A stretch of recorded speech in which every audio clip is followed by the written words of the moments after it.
실버게이트 캐피탈이 도산했잖아요. 실리콘밸리 은행이 도산했고 뉴욕에 있는 시그니처 은행이 또 도산했거든요. 이러지도 저러지도 못하는 상황이에요. 미국이 나 혼자만 살겠다고 지금 몸부림치는데 저렇게 혼자서는 절대 지금 현재 상황을 해결 못해요. 세계적으로 60개국에 가까운 나라들이 외환위기에 직면해 있거나 이미 외환위기에 빠져 있어요. 미국에서 금융위기가 터지면 그건 바로 전 세계로 전염됩니다. 저는 지금 세계 대공황급 경제 위기로 가는 거 아니냐. 저는 지금 21세기 경제학 연구소장으로 있고요. 여전히 열심히 공부하고 있는 경제학자입니다.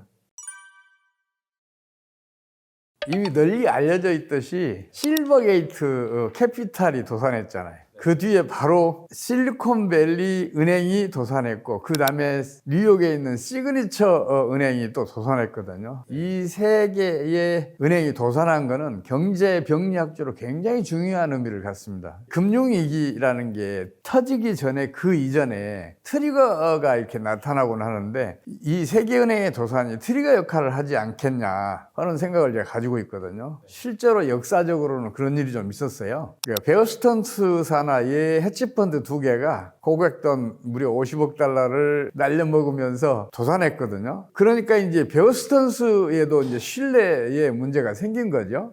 그래서 2008년 4월 11일 날 베어 스턴스에서 뱅크런이 생겨요. 이 뱅크런이 생긴 다음에 그 미국 재무가 앞장서서 베어 스턴스를 JP 모건에 인수를 시키고 JP 모건에 무려 300억 달러를 지원을 해요. 이게 만약에 베어 스턴스에 지원을 했더라면 신용 파괴 원리 작동이 좀 중단되거나 아니면 어느 정도는 완화시켰을 텐데 그 인수를 시키는 바람에 뱅크런이 신용 파괴 원리를 작동을 시켜요. 그래서 바로 아코비아, 워싱턴 뮤추얼 이런 은행들이 연이어 도산하고 그리고 베어 스턴스가 도산한 5개월 후에 리먼 브라더스가 2008년 9월 14일 날 도산을 합니다. 그래서 이제 신용 파괴 원리가 그동안에는 물 밑에서만 작동을 하다가 물 위로 올라와서 작동을 본격적으로 시작을 하면서 글로벌 금융위기가 터집니다. 그래서 실버게이트, 실리콘밸리 은행, 시그니처 은행 그 세 개 은행의 연쇄적인 도산이 그런 트리거 역할을 하는 거 아니냐 유심히 지금 쳐다보고 있습니다. 지금 현재 그 세 개 은행에 자산이 묶였잖아요. 이게 약 한 3,300억 달러 정도 돼요. 이거는 번원통화의 6%에 달하거든요.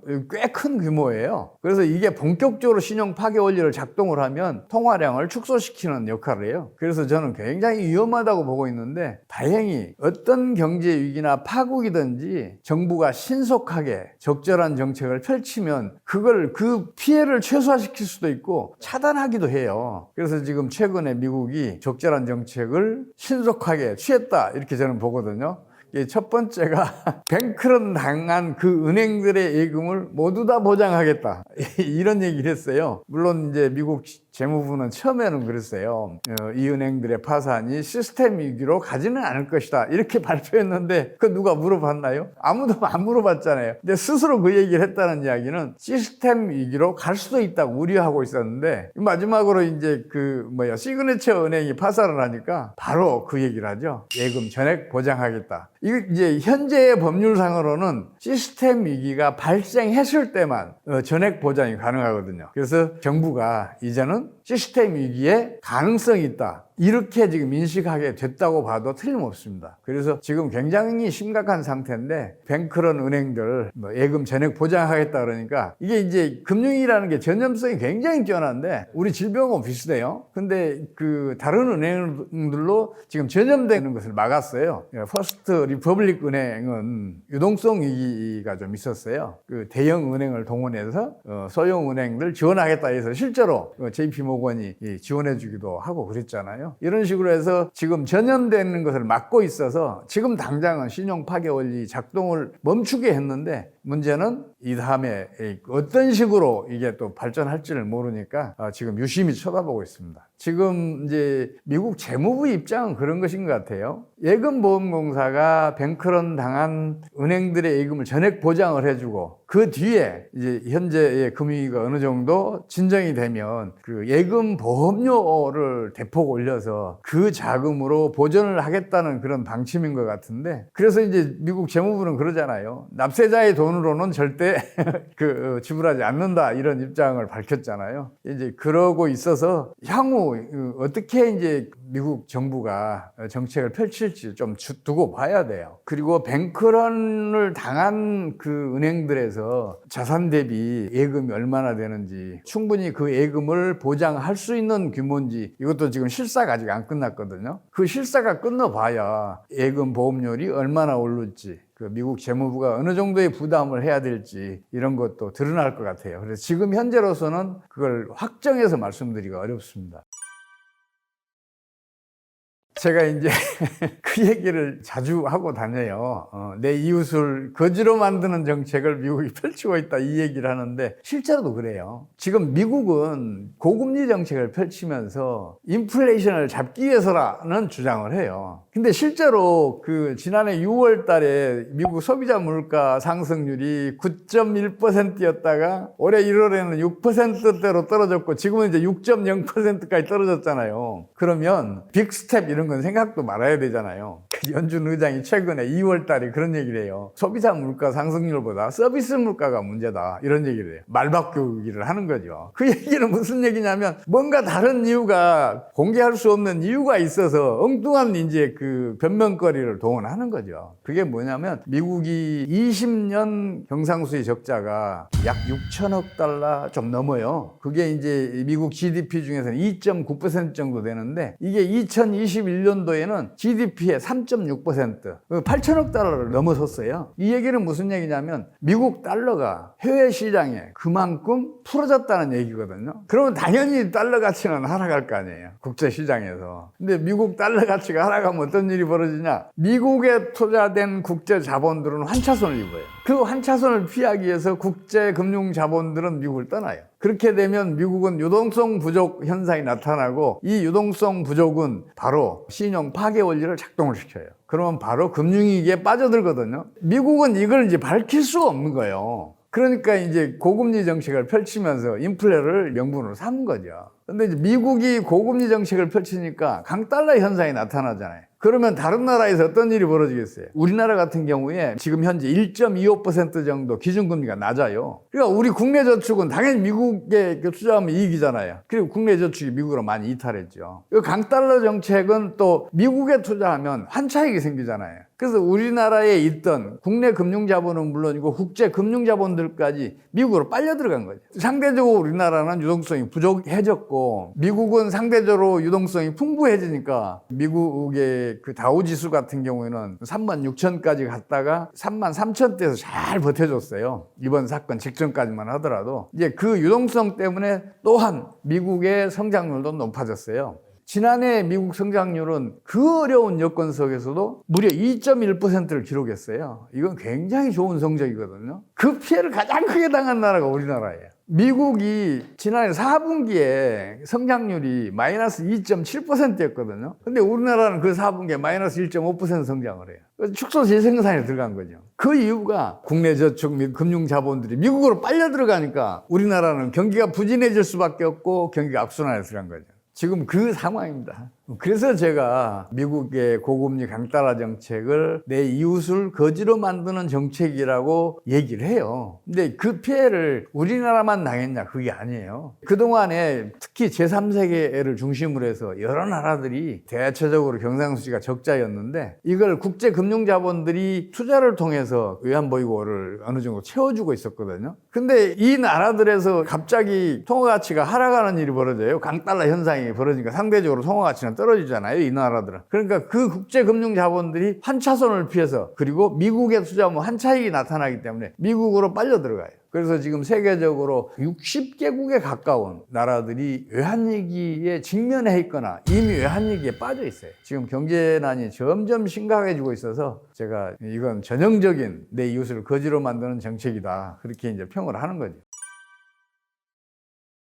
몇 차례 있었는데 그 중에 대표적인 게 1980년에 미국의 경상수 지역자가 갑자기 커져요. 그 전에는 제2차 석유파동이 1978년에 터지거든요. 그러면서 이제 그동안 경상수지가 대규모 흑자를 기록하던 나라들이 적자로 전환을 하니까 산유국들은 상대적으로 경상수지가 흑자로 전환하거나 아니면 경상수지 적자가 대폭 줄어들거나 그런 일이 벌어졌었는데, 미국도 그 혜택을 보고 있었어요. 산유국이니까. 그리고 다른 나라들 경상수지 흑자국들이 그 규모가 줄어드니까 상대적으로 국제수지가 개선되는 효과가 나타났었죠. 근데 이제 1979년 그 하반기부터 석유 가격이 급격하게 떨어지기 시작해요. 한때 36달러까지 갔던 석유 가격이 이게 18달러까지 떨어지거든요. 그러니까 이제 미국의 경상수지 적자가 커지는 거예요. 그래서 폴 월커가 지금 우리가 당면하고 있는 스태그플레이션을 퇴치하기 위해서는 기준금리를 올려야 한다, 이런 명분을 내세우죠. 최근과 비슷하게. 그러면서 기준금리를 21%까지 올려요.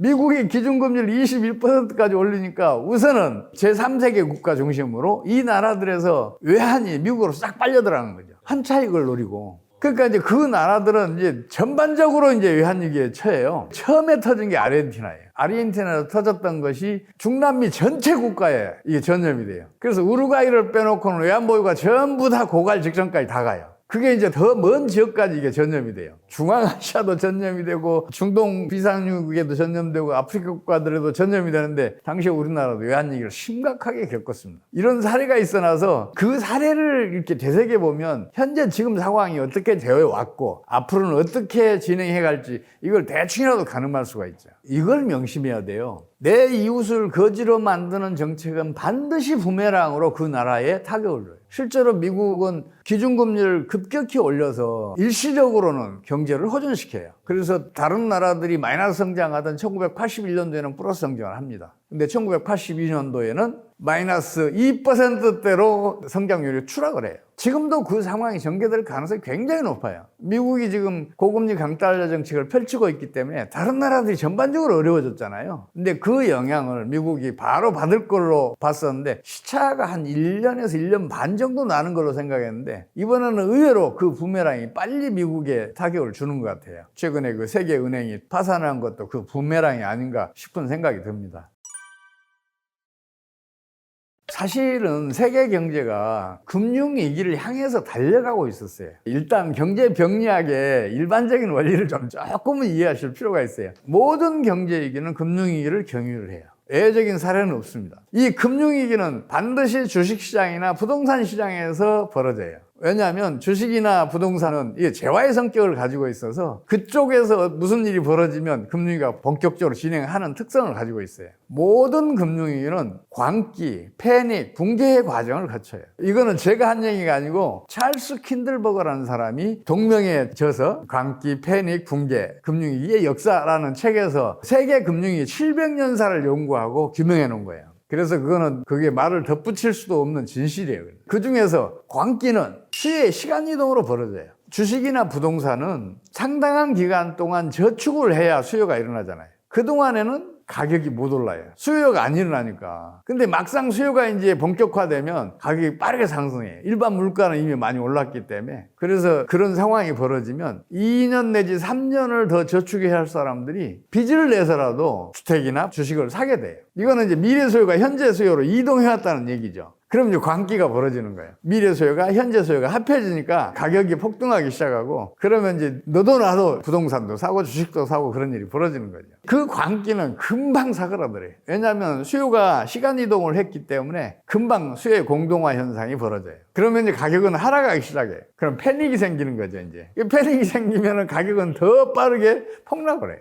그 가격이 폭락을 하기 시작하면 부동산이나 주식은 통화의 성질을 가지고 있기 때문에 경제 내에 갑자기 통화량이 수축되는 효과가 나타나요. 그러면서 이제 신용 파괴 원리가 작동을 하는 거죠. 그러면 붕괴가 일어나요. 그 붕괴가 일어나면 경제의 여러 가지 순기능들이 역기능으로 반대 방향으로 작동을 하기 시작해요. 그래서 경제 재앙이 발생하게 됩니다. 이걸 아시면 지금 현재 상황이 어떤가, 세계 경제 상황이 어떤가를 어느 정도는 가늠할 수가 있어요. 지금 세계적으로 특히 미국 시장을 중심으로 살펴보면 미국은 주식도 거품이 꽤 끼어 있고 부동산도 거품이 꽤 끼어 있어요. 2009년도 미국의 다우지수는 7천 남짓이었거든요. 근데 지금 10여 년 만에 지금 36,000까지 갔었으니까 지금 좀 떨어졌지만 거품이 잔뜩 끼어 있다 이렇게 평가해도 틀리지 않을 거예요. 그리고 집값도 주요 도시 지역 부자들이 사는 동네를 중심으로 해서 집값이 5-6배 올랐어요. 이거는 캐나다도 그렇고 호주, 뉴질랜드도 그렇고 또 유럽의 이제 경제가 잘 나가는 나라들 대부분이 그렇고 제3, 4계에서도 그런 일이 벌어졌었어요. 그렇게 거품이 잔뜩 끼어 있으면 이제 그 수요 공동화가 오면 바로 이제 패닉으로 들어가잖아요. 그 직전 상황이라고 보시면 돼요. 미국은 지금 경제 정책의 딜레마에 빠진 것 같아요. 금리를 올리자니 국고채 가격이 뚝 떨어지고 그러면 국고채에 투자했던 은행들이나 투자기관들이 경영수지가 극단적으로 악화되고 최근에 그런 일이 벌어졌잖아요. 실리콘밸리 은행이 파산한 것도 그 이유 때문이니까. 그래서 이제 금융 시스템 위기로 갈 수가 있는 상황이고 그렇다고 해서 금리를 낮추자니 달러가 약세로 전환을 하게 되면 이게 환차손이 생겨요. 그래서 그 환차손을 피하기 위해서 미국에 투자되었던 국제 금융 자본들이 해외로 이탈할 거란 말이에요. 그럼 미국의 유동성이 축소되면서 신용 파괴 원리가 바로 진행될 수도 있는 상황이에요. 그래서 이러지도 저러지도 못하는 상황이에요. 그게 지금 문제란 말이에요. 고금리 한없이 올릴 수 없잖아요. 강달러 정책 한없이 지속할 수가 없잖아요. 특히 강달러 정책을 펼치면 미국의 무역수지, 경상수지는 장기적으로 극단적으로 악화될 수밖에 없어요. 그러면 경상수지가 적자가 커지면 커질수록 미국의 달러는 해외로 그만큼 더 많이 유출되는 거고 그러면 달러는 약세로 돌아설 수밖에 없어요. 그게 언제냐만 문제예요. 그래서 지금 미국은 아주 곤란한 이러지도 저러지도 못하는 그런 상황에 처해 있지 않는가 저는 그렇게 보고 있습니다. 인플레이션을 억제하기 위해서 고금리 정책을 펼친다고 주장을 하는데 근데 저금리가 원인은 아니잖아요. 소비 가격이 폭등한 거 그리고 공급망 사태가 일어난 거 그리고 중국과의 디커플링에 따라서 중국의 값싼 소비 제품들이 미국 물가를 안정시켜 줬는데 이게 이제 그 디커플링으로 그게 좀 어려워진 거 이런 등등 여러 가지 원인으로 물가가 불안해졌잖아요. 그럼 거기다 처방을 해야 하는 것이지 금리의 처방에서는 이 효과가 경기를 급격하게 축소시켜서 수요를 위축시켜야 결과가 나타나요. 미국은 보통 6개월에서 한 1년 정도 시차가 필요해요. 미국도 고금리 정책을 지난해 3월부터 실시를 했었는데 이제 와서 6%대까지 안정이 됐잖아요. 불과 3%포인트만큼 낮아졌단 말이에요. 경기가 부진해져야 그때 비로소 고금리 정책이 이력을 발휘를 해요. 물가 안정에는. 제가 봤을 때는 미국은 물가 불안 때문에 고금리 정책을 펼치는 게 아니에요. 미국의 그 새 은행의 파산이 금융위기의 트리거의 역할을 하려면 몇 가지 조건들이 있어요. 일단은 이제 강달러가 약달러로 전환을 하면 이제 그 트리거의 역할을 할 가능성이 굉장히 높아요. 미국에서 금융위기가 터지면 그건 바로 전 세계로 전염될 거예요.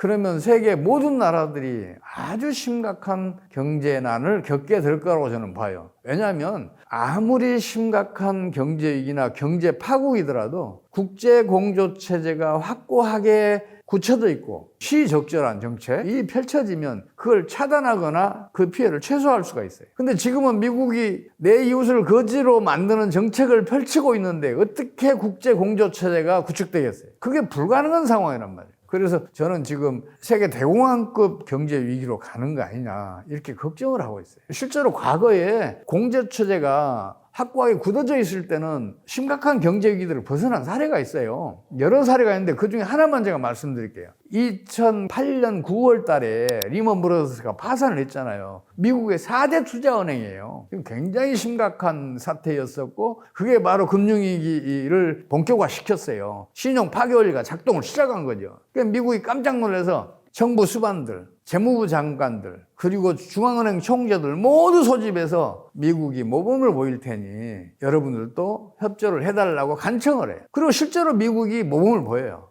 미국은 2008년 말에 번원통화를 무려 2배나 증가를 시켜요. 그리고 기준금리도 대폭 줄기차게 낮춰가면서 나중에 0.25%까지 낮춰요. 다른 나라들도 거기에 협조해서 대부분 번원통화를 20에서 30% 증가를 시켰고 기준금리도 계속 낮춰갔어요. 그래서 신용 파괴 원리의 작동을 차단했어요. 그래서 그 결과가 비교적 양호했어요. 경제적 타격이 크질 않았다고요. 저는 당시에 우리나라 성장률이 마이너스 한 3, 4% 가지 않을까 걱정하고 있었는데 2009년 성장률이 플러스예요. 0.8%예요.